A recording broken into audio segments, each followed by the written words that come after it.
பிரபல பாடகியும் பின்னணி குரல் கொடுப்பவருமான சின்மயி சமீபத்தில் அமெரிக்காவில் உள்ள சான் பிரான்சிஸ்கோ நகருக்கு ஒரு இசை பயணத்துக்காக சென்றிருந்தார்.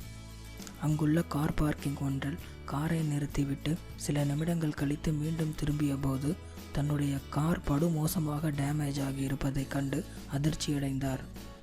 5 நிமிடங்கள் தன்னால் என்ன நடந்தது என்பதையே யூகிக்க முடியாமல் அதிர்ச்சியில் மூழ்கி இருந்ததாகவும் அதன் பின்னரே தனது காரில் இருந்த பொருட்கள் திருடப்பட்டதையும் அவர் உணர்ந்தாராம். இது குறித்து அவர் காவல்துறையினரிடம் தெரிவித்த போது இங்கு காரில் திருட்டு போவது சர்வசாதாரணம் என்று கூறியதை கேட்டு மேலும் அதிர்ச்சியடைந்தாராம்.